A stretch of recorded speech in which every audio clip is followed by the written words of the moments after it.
So, first of all, I don't know if I look crazy with my hair like this. I hope that I don't. I'm literally running fucking late today. Like, this is first of all, second of all, I guess, what point are we on already? It's been 20 seconds. I need to let out my frustration about these 8 a.m. classes. I don't know how the fuck I did them my first year. Like, I had 2 8 a.m. classes, Tuesday, Thursday, or like a Monday, Wednesday, it doesn't matter. But like, I don't know how I made it to 2 8 a.m. classes my first year. In this second year, boy, my last semester, I barely fucking did it, barely showed up. And this semester, I have no idea how I'm doing it. Like, all that matters is that I somehow have, and I only have like 4 weeks left to go, 5 weeks, I think. So yes, I am running late, but it makes me realize and be appreciative that I am a graduate student. Like, baby girl, this is not undergrad, this is not community college, it's not fucking high school. Like, I can do whatever the fuck I want, and I love that. That is like really nice, actually. A lot of the time, part of me really regrets. I wouldn't say regrets. What's a better word? A huge part of me is just like,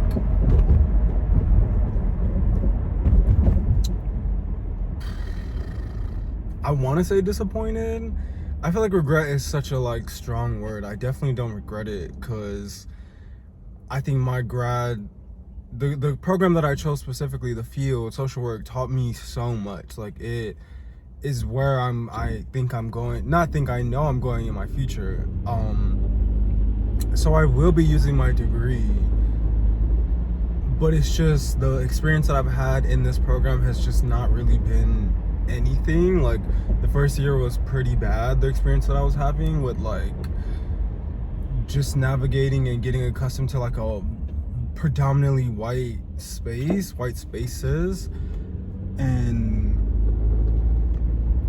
the second year is just like, I feel like I tried to keep my head down, and there was still drama that was like not related to me, thank God, but still same drama with like just white privilege, white fragility, you know, like it's just literally inescapable. And then beyond that, I don't think that my program really taught me much about how to like help society at all. So it's hard, because I guess I am disappointed. I'm disappointed with the program. I'm not disappointed with myself for enrolling and completing it. That said, I am still very proud of how far I've come, how much I have accomplished. I'm the sole graduate student and master's level fucking person with a master's level degree on both of my families, on both fucking sides. Like, that's a major accomplishment. And it's really crazy how like fortunate I am. Like, my very specific experience within both sides of my family is what led to this. Like, it's, I want to say insane, but it's not insane. It's just like, literally, I'm speechless. Like, I don't know, I don't have the words. Like, it's just so incredible. Like, I feel really fortunate to have had my very specific experience that led me down this path, which has like opened up my entire world. Like, it's opened up my worldview, but at the same time, it's opened up the world to me, to my view. And that's just like really incredible. Like, I can do anything that I want, like anything, even if it's like a choice that won't lead to like my happiness. Like, I still have options. Like, many people do not have that. One of my cousins specifically reminded me that like, you know, to just try to focus on that I do have a lot of options, whereas many people do not. Like, and not just like less fortunate, but just people that, you know, are in retail, people that are working minimum wage, like their options are other minimum wage jobs. Like my horizons are a lot wider than that. So it's just really incredible, and I really just want to stay present with that and with my accomplishment that like I put in the fucking hard work. I literally started college at 17 and I'm 27, like graduating with my master's graduate level at 27 years old. So I've been in college for fucking 10 years. There was only a 2-year gap period that I took, and that was like not by choice. I think like when I was like coming out of community college, it took me maybe like 2 years to like do my associates. And my last class, I think I let myself fail instead of like withdrawing, because I didn't know that was a thing. And I owed like $800 to the school in order to like, you know, take the class again, take any class again, and like finish and get my degree and move on. And it took me literally, I think, a year to pay that balance. And then everything with school and like academia, like with college, it's like everything is like a year in advance. So yes, I paid it off in a year, but I still had to wait another year to like complete. I think it was like the first year I finally paid it off. Then the second year I like was able to get the money to enroll for like that last class because I was paying out of pocket. And then the spring semester of whatever year it was, like 2018, I think, I finished my last class, graduated in 2018 with my associates. I walked, and then I started at UIC, my 4-year university, in fall of 2018. Like, so ever since then, fall of 2018, I have gone right from undergrad, got my bachelor's in psych, and I finished that in fall of 2021, and then in fall of 2022, I started my grad program. So yes, I had another 8 months off, like in between undergrad and grad. So like, I guess altogether, it was about like 2.5 years of a gap in the 10 years that I've been in college. But like, again, I was like paying that balance. Like, I was still tied to the school and like busting my ass to get back in there. And like, even the 8 months that I had off, it was like graduated in December, and then by February they were like, you need to find an internship, you need to this, you need to enroll, you need to. And I was like, damn, I thought like I was gonna do all that in the summer. They were like, no, now. Like, so yes, I got a break, but like, and I had a gap year in the 2 years that I did, but I was working, baby girl, and not just how I just explained it, but like working jobs as well, like full-time positions, trying to save my money, having to take out fucking loans once I started school. Every single year, like, I have had to take out loans. Sorry, I need my coffee in the morning. But I have been fortunate and unfortunate at the same time, which is why sometimes I feel like I regret it, because I'm in like $70,000 in student loan debt at the moment. And my first 2 years, it's like every step of the way I have literally had to do what I have had to do. Like, I have damn, I'm so fucking late to class. It's bad. But anyways, my first 2 years community college, I went to this school out in the southwest suburbs of Chicago called Moraine Valley. And I don't know if this was like a pilot program, or I don't remember how long it was already going on before me, but they had a partnership with UPS where if you worked for UPS doing package handling, which is like unloading or loading trucks, UPS would obviously give you a paycheck, and they would also give you like a monthly stipend. I think it was maybe $500 a month, and this is like 2014, so like that's not a lot, but like at the time that was like especially for a 17-year-old fucking kid. You get a check, they'd pay you a $500 stipend a month, and then they'd also pay your tuition. So at the time, I didn't need to take out any loans. And then towards the end of my 2 years at that school, like when I, when I was saying like I let that class fail, by that time I stopped working at UPS because it was just like not worth it anymore. Like I hadn't been introduced to like deliveries to Instacart, and at the time like that shit was like the newest hottest thing on the block. One of my friends, like, she had did it, and I don't remember how much money she told me that she made, but like she was like, oh, you just do deliveries, do grocery shopping and deliver it, and then you get all this money and tips and yada yada. And the first week that I did it, because I used to work UPS at night from like 10 to 2 in the morning, 10 p.m. to 2 a.m. So like I had did, Instacart for like, I think maybe a whole week. I don't remember how many days. All I know is that at the end of that week, I made like almost $1,100. And again, this is $1,100 like back in 2014, where I was making $9.50 an hour with UPS working. They only gave us 4-hour shifts 5 days a week. And something like for me, I was like an unloader. They would like try to get us out in 3.5 hours. I was getting like $150 a week working with UPS. And immediately, the first week that I do grocery delivery with Instacart, I made over $1,000 in a week. Oh, I quit my job. Oh, I quit immediately. Like there was no, why would I do that? So that's why I was like paying for school out of pocket at that point. But essentially the point is that I didn't owe any debt once I graduated with my associates. And so similar situation with like my undergrad, where like I got a lot of FAFSA, got a lot of grant money for being fucking poor and brown, but it still wasn't enough. So like I needed to take out loans, and whatever like refund money I was getting was like definitely helpful. At the time I was still working a full-time job and doing, a full-time, undergrad. And I think I was at UIC then for 3 years. And I think the extra year was just because like I was also in a like really unhealthy toxic relationship at the time.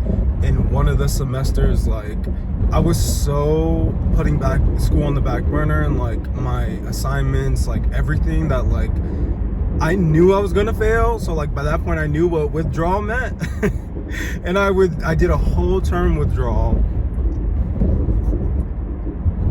So that's what led to me having to do like an extra semester in the fall of 2021. And yeah, it was just like, that was an experience. But I think at the end of that, I was like maybe $40,000 to $50,000 in debt.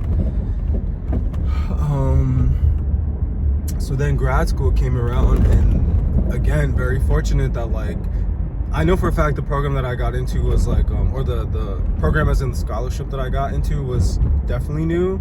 It was for like black and brown men going into social work, because like we're very like rare. There's not a lot of men in the program to begin with, let alone black and brown men of color. Like absolutely, there's like none of us. That's why my first year in the program, it was like a huge wake-up call that like social work really is like female dominated, and then predominantly white women. Like they say that a lot, that like social work is just white women's like, I can't remember the like saying that they have, but it's just like their like way of giving back, like I don't fucking know. I don't like it. I didn't like my first year experience in a classroom full of almost 30 people, and like maybe 3 of us were men and they were 2 white men, and there was like 1 black girl and me. Like it was like really not fun at all.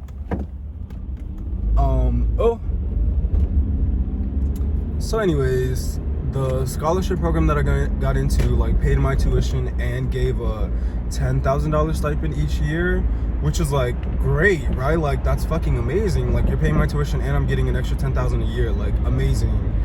But what they don't tell you, the caveat of it all, is that in a grad program, like you have to have an unpaid internship.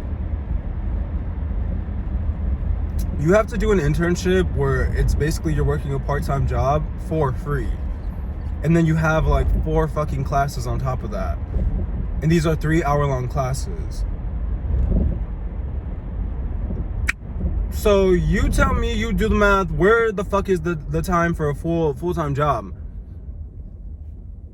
There isn't. That's the thing. There isn't. So you can work part-time, which is great. You can definitely fit in a part-time job because like part-time internship, part-time job, whatever. But like, how are you accounting for the fact that you're not getting paid? Working 20, it was what? 8, 16. I think first year was like 16 hours a week, and second year is 22-ish hours a week. Like, how are you accounting for the fact that you're like giving your free time where you could be making money?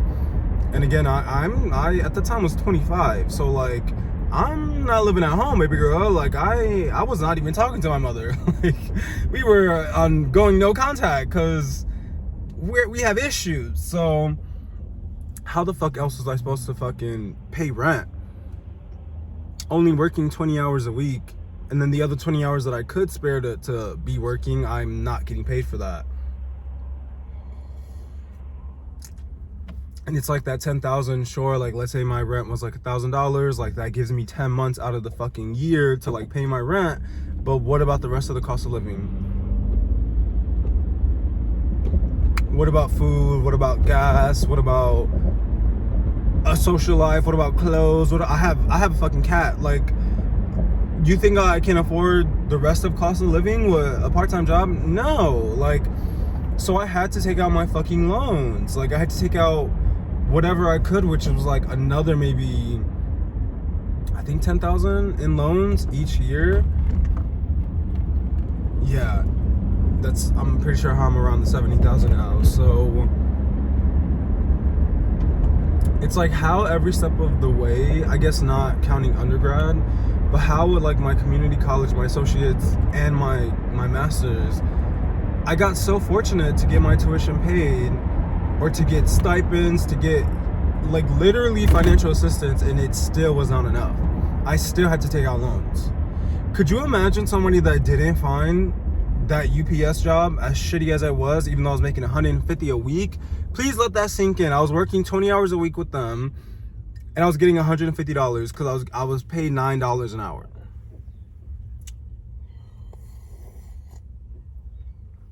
Yeah, right.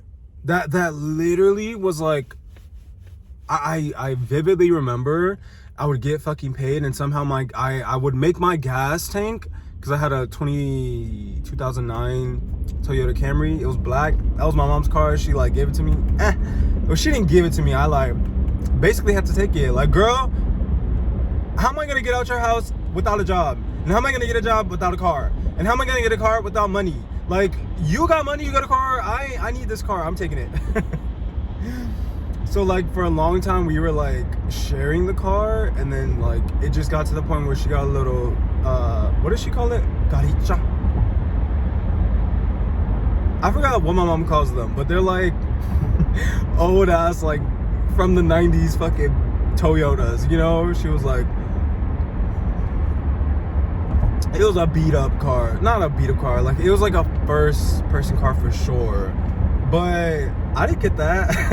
I was like, girl, you get that. You don't fucking drive anyway. Like, and she was married. She is married, but at the time, her and her man were still in under the same roof, is what I will say, because I won't spill nobody's tea. So like he, I think, bought her that car, and she barely fucking used it. Like, she was always like with him anyway, so it like worked out. Yes, I kind of demanded the car from her, but like it worked out. Number two, the car was really good on gas. It lasted me the whole week, but like only if I went to like school and work and didn't have a fucking social life out of that is the only way that it lasted. So I remember at the end of each week I would get paid, I think on Fridays, like $140, $150, and I'd fill up the tank and it'd be $40 to $50. So I only had $100 left, and I was not down with how my mom was fucking eating and the food that she was buying. So I had to buy my own fucking grocery food. And I literally, what did I fucking buy? Like, I would buy fucking lean cuisines because I didn't fucking know what else. I would buy like stuff to make PB&Js to take with me, and then bagels and like peanut butter.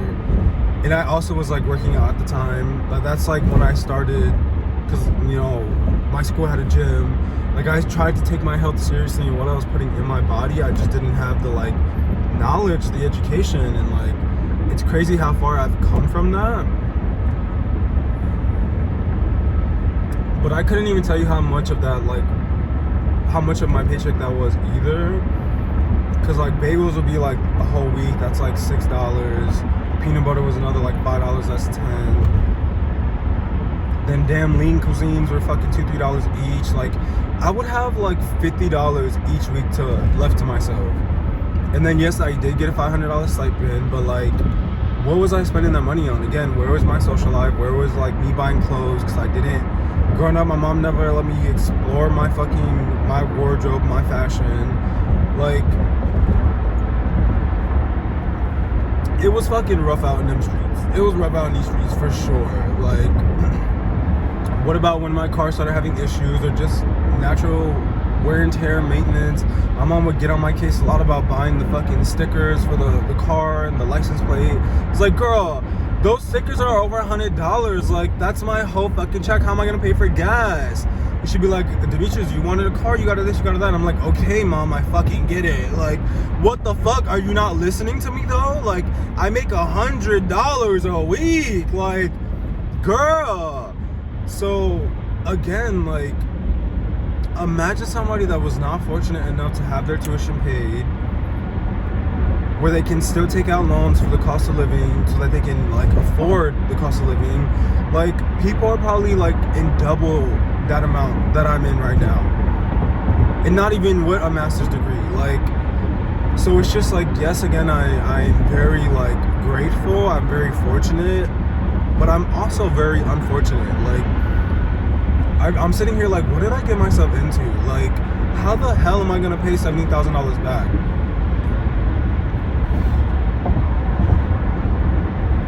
And like somehow find land on a spot within social work that doesn't make me want to fucking, you know, like, or be predominantly in white spaces that are not diverse at all, that are like preaching diversity training and all this fucking inclusivity, like, but they don't actually fucking be about that. Like, oh my fucking god, I feel like I literally am gonna have to deal with like what every black person deals with. Not every black person, but like I guess every black person that works in like corporate America or within white America, like, of being the fucking unicorn in the room. And like anytime there's diversity, this or that, or ethnic fucking conversations, they're looking at you like, what? I think whatever, you know, from Insecure, I think whatever Issa thinks is best. Like, I do not know how to navigate that. Like I remember within the first year of the program, I was like thinking about how I've never really been in like predominantly white spaces, or I didn't grow up around white people. But now being like a year or two with hindsight, I'm like, okay, I have grown up and I've seen white people, of course, not, and I don't mean just like on television, I mean like in my community, in my neighborhood. But they were like poor white people. They were, I do not want to say white trash, because that's like not nice, but they were like low income working class white people that like, and they were still very like few of them. There it was not predominant at all. Like, I did grow up around white people, but like working class, blue collar white people, and that lean toward trailer park, you know. It's not bad, it's just a fact. And this group of white people were literally like, if they weren't rural white girls, they were like very suburban white girls, very middle America, very like white savior complex white girls. And that I have not grown up with, and I think that that's a lot more of what social work entails, and I do not know that I can deal with it, you know. Like, I will, oh no. I got a mouth on me. I will get locked up. You know how many times a white girl said that a black or brown man did this, that, and the other to her, and they were murdered? Oh my God.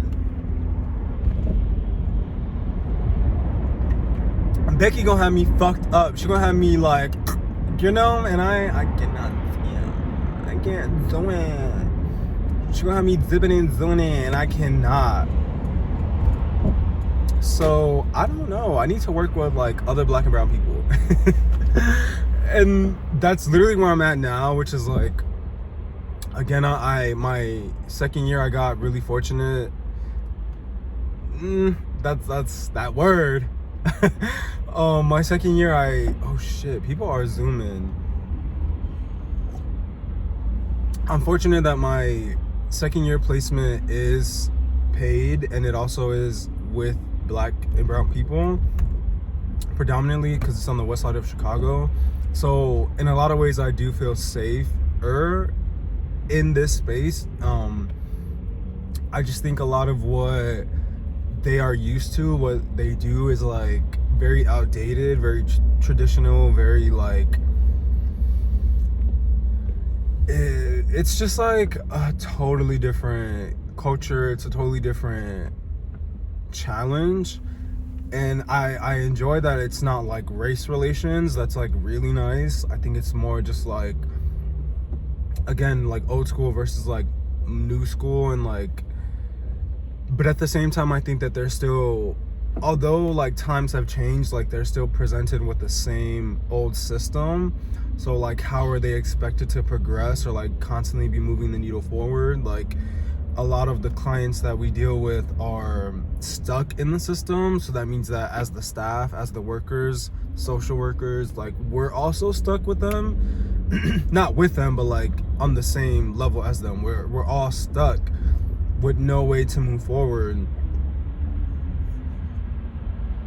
And I think in a lot of workplaces like that, a lot of environments like that, you then get to the like gossip work environment culture, like, and that's what I deal with more, where it's just like people just like not being professional, I feel like, you know. And I don't like that, especially because they're like mostly women as well. Like, it's predominantly black women. It's like, why are we like gossiping, always talking, I don't want to say talking shit or talking smack, because it's not that. It's just like they're very vocal about like when they don't like something that someone else is doing. And it's just like, whoa, I think where we are right now in the world is like, let's just like have a conversation, and let's like extend the olive branch and be like, hey, like, I understand you didn't like that I did this way, but like, let's talk about it. I don't know, like, I just like think it's a different challenge. So I would hope that like when I seek employment in a predominantly black and brown space, or at least more of I can visibly see the diversity, that I don't have to deal with those issues either. And yeah, like that's where I'm at. Where with like being very appreciative of my experience. It's taught me a lot. Being very appreciative that I have now my third fucking degree, because I will count my associates. So that's an accomplishment. And just also being mindful that like it took a lot to get here. I've sacrificed a lot, not just debt, like getting myself into debt, and like, you know, years of my life, and like struggling with my relationships. Like, I think I've had 3 very serious long-term relationships within the 10 years of me being in college, and I think my college experience has most definitely affected each one of those relationships in different and also similar ways. But I think the biggest thing is that like I did lose time and energy that I could have focused on other aspects of my identity, where I could have focused on other aspects of my identity, like just discovering more of like how I would like to express myself, my gender, my sexuality,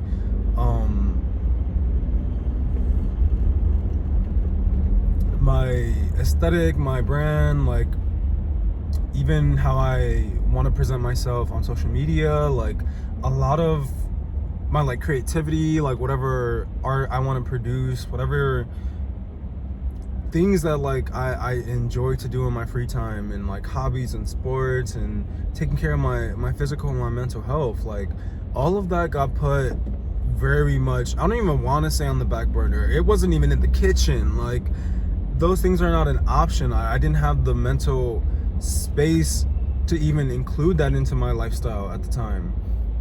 So that was like really unfortunate to me. Just to literally be in $70,000 in debt.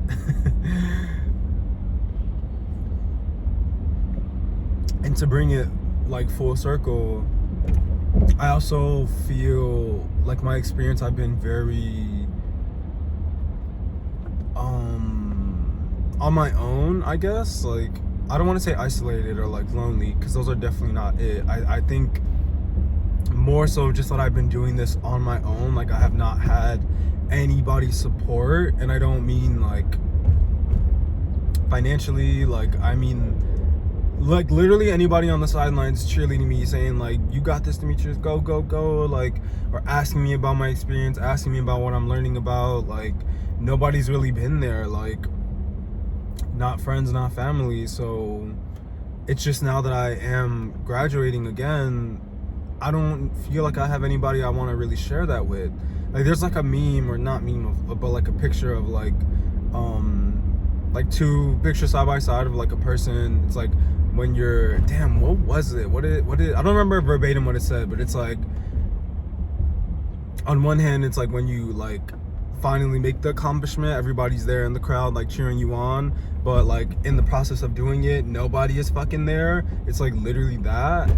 And I'm sure many people like experience that and can relate to it, and choose to still celebrate it with their family, their loved ones.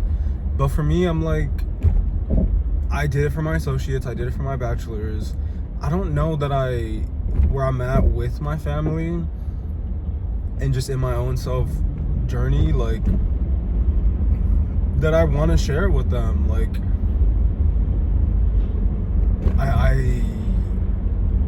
I'm having a really hard time deciding, and I don't have a lot of time left. I think I have like a week to register for commencement and tell them how many tickets that I need.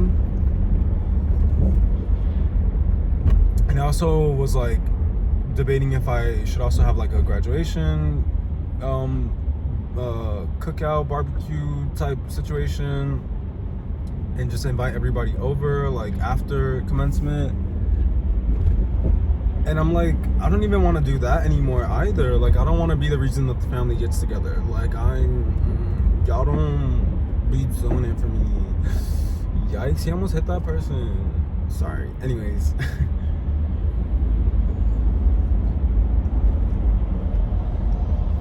So that's really challenging.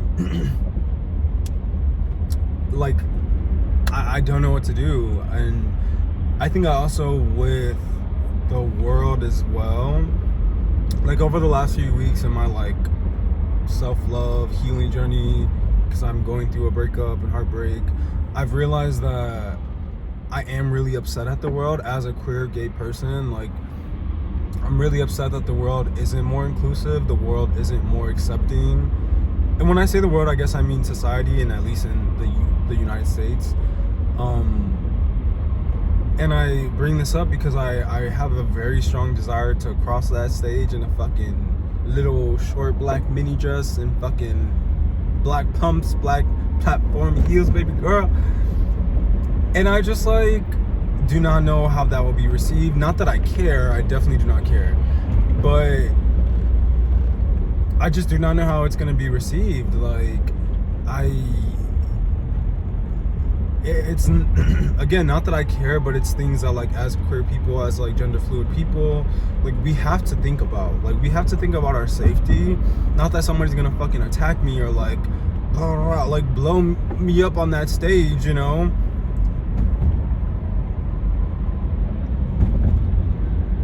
But it's still like mentally preparing myself for any verbal abuse, anything. Like I don't know. And literally just the idea of being perceived. Like,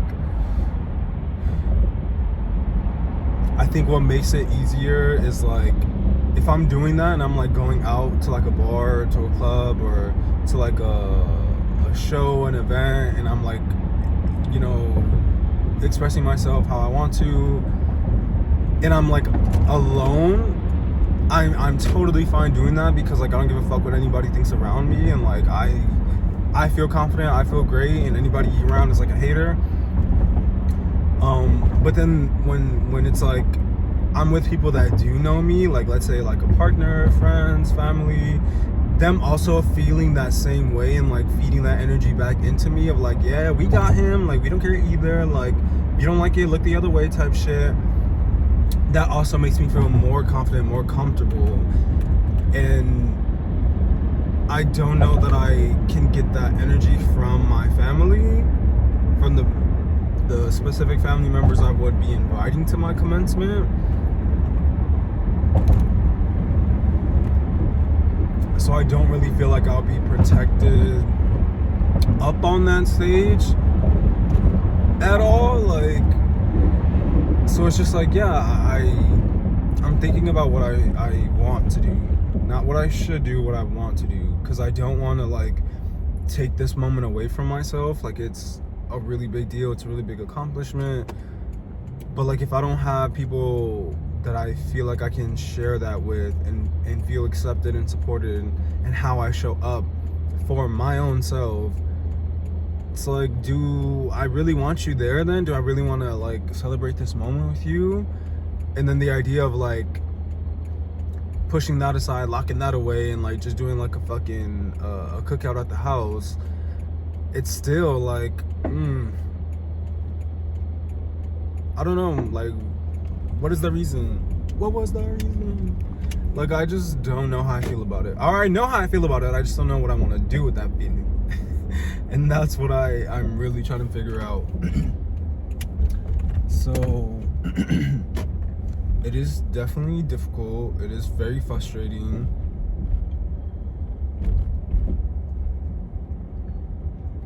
I am finally making it to school, and I'm so fucking late, and there's no parking. I don't know if I can fit right here, but that is my challenge. I do not think I can fit right here. Oh fuck. And I cannot. I definitely cannot. I'm even more late. But that's it for today's video. I'll catch you on the flip side, motherfucker.